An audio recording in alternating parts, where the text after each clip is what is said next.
రాహుల్ గాంధీకి కృతజ్ఞత సభ. దొంగల మాటలు నమ్మద్దు.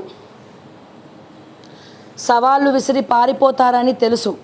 వాళ్ళ రాజీనామా కోసం పట్టుబట్టం. కేసీఆర్ 7 లక్షల కోట్లు అప్పు చేసి వెళ్ళిండ్రు. ఆ సంక్షోభాన్ని బట్టి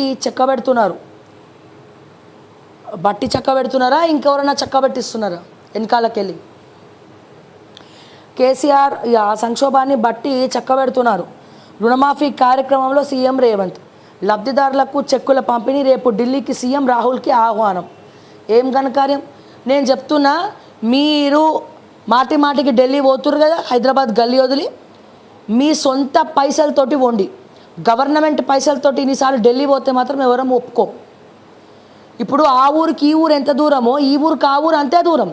గత ప్రభుత్వం విచ్చలవిడిగా అడ్వర్టైజ్మెంట్స్కి ప్రజా సొమ్ముల్ని ఇష్టారీతిలో ఖర్చు పెడతా ఉంటే మేము ఇదే స్క్రీన్లో నించొని ఏందండి బీఆర్ఎస్ పార్టీ నేషనల్ పేపర్స్ కూడా కొనేస్తుంది, మొత్తం డబ్బులన్నీ ఖర్చు పెడతా ఉంది, అడ్వర్టైజ్మెంట్స్కి మొత్తం ఖర్చు పెడతా ఉందని చెప్పి మేము మాట్లాడినామండి.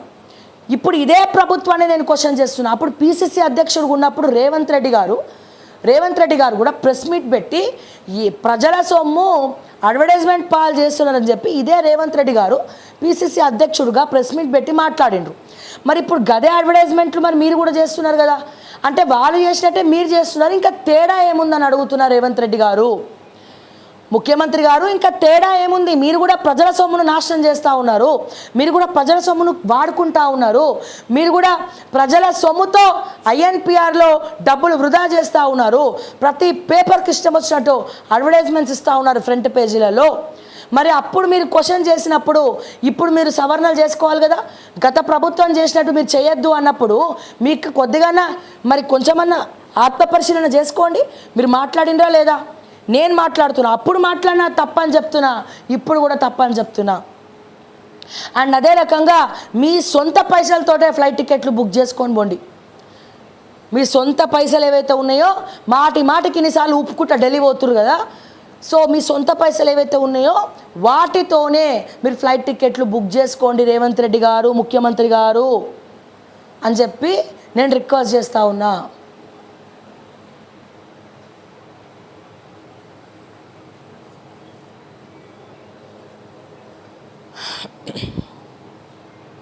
ట్రింగ్ సాయంత్రం 4 గంటలు దాటిన తర్వాత రాష్ట్రంలోని రైతుల ఫోన్కు మెసేజ్ అట, మీ బ్యాంకు ఖాతాలో ఇంత మొత్తం పడిందంటూ సమాచారం.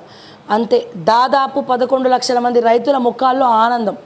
ఏలుగా పెండింగ్లో ఉన్న నిజంగానే ఆనందంగా ఉన్నారా? దయచేసి కమ్యూనిటీలో పోస్ట్ చేయండి. ట్రింగ్ సాయంత్రం 4 గంటలు దాటిన తర్వాత రాష్ట్రంలో రైతు రుణమాఫీ తర్వాత 11 లక్షల రైతులు ఆనందంగా ఉన్నారని చెప్పి మరి కాంగ్రెస్ ప్రభుత్వం చెప్తా ఉంది. సో నిజంగానే రైతులు ఆనందంగా ఉన్నారా, ఆశ్చర్యంగా ఉన్నారా, ఆనందంగా లేరా? ఆప్షన్స్ ఇవ్వండి, కమ్యూనిటీలో పోల్ ఇవ్వండి. బ్యాంక్ అప్పు ఏకకాలంలో మాఫీ. రేవంత్ రెడ్డి చరిత్రలో నిలిచిపోతారు. రాహుల్ గాంధీని ప్రధానమంత్రిని చేస్తాం. రైతు వేదికల నుంచి అన్నదాతల కృతజ్ఞతలు. ముఖ్యమంత్రితో వీడియో కాన్ఫరెన్స్. 2 లక్షల కేటగిరీకి ఎక్కువ బడ్జెట్. 3వ విడతకు 18,000 కోట్ల రుణమాఫీ. బడ్జెట్లో 60% దానికేనట. మరి రైతు బీమా సంగతి ఏంది? రైతు బీమానా ఏదో చెప్పారు కదా మీరు.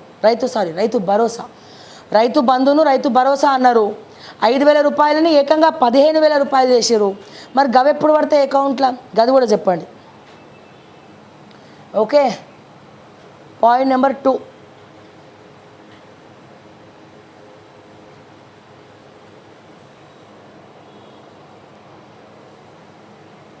సో దయచేసి రైతులు ఎవరైనా ఉన్నారా అమ్మా?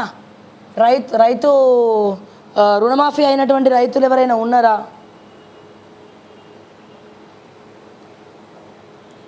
ఎవరైనా ఉన్నారా?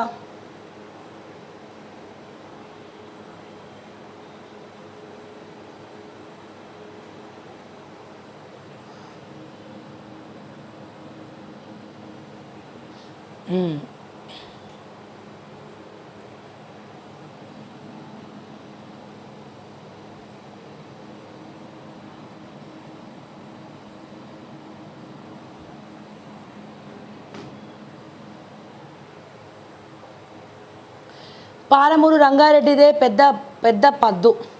బడ్జెట్లో 2,500 కోట్లు ప్రతిపాదించాలని నిర్ణయం. 75% పైన పూర్తయిన ప్రాజెక్టులకు 7,406 కోట్లు. త్వరలో పూర్తి కానున్న వాటికి 240 కోట్లు. మొత్తంగా 11,000 కోట్లు కేటాయించాలని యోచన.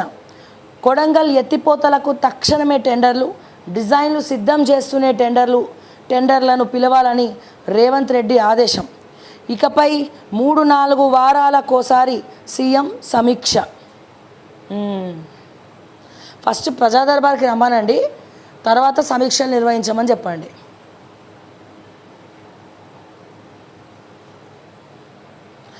వయస్సును ఇక అడ్డుకోవచ్చు. శరీరాన్ని క్షీణింపజేసే IL-11 ప్రోటీన్ను గుర్తించిన శాస్త్రవేత్తలు. దాని ఉత్పత్తిని అడ్డుకుంటే నెమ్మదిస్తున్న వృద్ధాప్య లక్షణాలు. ఎలుకలపై ప్రయోగాలు. 25% పెరిగిన జీవితకాలం, వ్యాధుల నుంచి రక్షణ, యాంటీ ఏజింగ్ పరిశోధనలో ముందంజ. జీవితకాలం ఏడాది పెరిగితే 83.62 లక్షల కోట్ల సంపద సృష్టి. మీ సంపద సృష్టిల కాకులెత్తుకవు నాకు అర్థం కాదు. ప్రకృతికి విరుద్ధంగా ఏది చేసినా అది డ్యామేజబులే.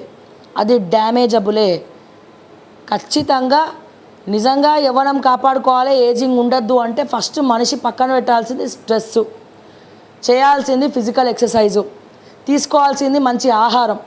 ఇవన్నీ ఉంటే ఇక ఇవన్నీ ఎందుకు మనకు అవసరమా? ఈ ప్రోటీన్లు అవన్నీ ఇప్పుడు లేవు. మరి లేనోళ్ళు తిననోళ్ళు ఏం చేస్తారు? ఇట్లాంటి ఇంజక్షన్లు తీసుకుంటారు. సో ఎప్పుడు మనం ఏమంటారు, ఎప్పుడు హ్యాపీగా ఉండడం, ఆనందంగా ఉండడం, పక్క వాళ్ళు ఎప్పుడు పడిపోతారా కిందికి, ఎప్పుడు గుంజుదామా, ఎప్పుడు కిందికి తీసుకొచ్చే ప్రయత్నం చేద్దామా, ఎప్పుడు వీళ్ళని పాతాళంలోకి వేసి తొక్కుదామా, ఎప్పుడైతే పక్కవాడి నాశనం కోరుకొని మనం ఎప్పుడు వాళ్ళ గురించి ఆలోచిస్తామో అదే సగం స్ట్రెస్ మనకి. దానివల్ల కూడా ఆరోగ్యం క్షీణించిపోతుంది మనకు తెలియకుండానే. సో మరి ఈ ఇంజక్షన్లు మరి పనిచేస్తాయా లేవా అనేది నేను చెప్పలేను. పరీక్ష కేంద్రాల వారీగా నీట్ ఫలితాలు నగరాల వారీగాను కూడా రేపు మధ్యాహ్నం 12 లోపు ప్రకటించాలి. NTAను ఆదేశించిన సుప్రీంకోర్టు 22న మరోమారు విచారణ. కఠిన చట్టాల పేరుతో బెయిల్ ఇవ్వకుండా ఆపలేరు. రాజ్యాంగబద్ధ కోర్టులకు ఆ అధికారం ఉంది. జీవించే హక్కు, వ్యక్తి స్వేచ్ఛ పవిత్రమైనవి. రాజ్యాంగ విలువలకు, చట్టబద్ధ పాలనకు కోర్టులు కట్టుబడి ఉండాలి. సుప్రీంకోర్టు ఉపా కేసులో నేపాలీ పౌరుడికి బెయిల్.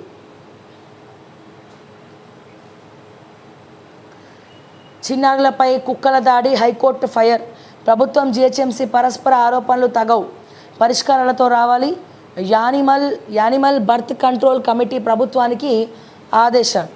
రాష్ట్రంలో చిన్న పిల్లలపైన వీధి కుక్కల దాడి చేసి చంపుతున్న సంఘటనలపై హైకోర్టు తీవ్ర ఆగ్రహం వ్యక్తం చేసింది. కేవలం స్టెరిలైజేషన్, సంతాన నిరోధక శస్త్రచికిత్స ద్వారా ఈ సమస్యను పరిష్కారం లభించిందని, ఆయా రంగాల్లో పనిచేస్తున్న నిపుణులను సంప్రదించి పరిష్కారాలతో రావాలని ప్రభుత్వం యానిమల్ యాంటీ ఇది తీసుకొచ్చిందనమాట. రహదారులపై గుంతల సమస్య పరిష్కారానికి ప్రత్యేక యాప్. సర్కార్కు హైకోర్టు సూచన. రాష్ట్ర బడ్జెట్ 25న 23 నుంచి అసెంబ్లీ. రైతు భరోసా, బీసీ రిజర్వేషన్లపై చర్చ. శ్రీధర్ బాబుతో మలబార్ గోల్డ్ చైర్మన్ ఎంపీ అహ్మద్. రాష్ట్రంలో 750 కోట్లతో మలబార్ గోల్డ్ పెట్టుబడులు, 1500 మందికి ప్రత్యక్ష ఉపాధి అవకాశాలు, ప్రభుత్వ ప్రాజెక్టులకు ప్రైవేట్ అప్పులు, సోషల్ స్టాక్ ఎక్స్చేంజ్తో నిధుల సమీకరణ, కన్సల్టెన్సీలతో శ్రీధర్ బాబు సమావేశం. ఉప ఎన్నికలపై బీజేపీ నజర్. 5-6 బలమైన బీఆర్ఎస్ ఎమ్మెల్యేలతో రాజీనామా చేయించే ప్లాన్. పార్టీ అధిష్టానం ముందు ప్రతిపాదన.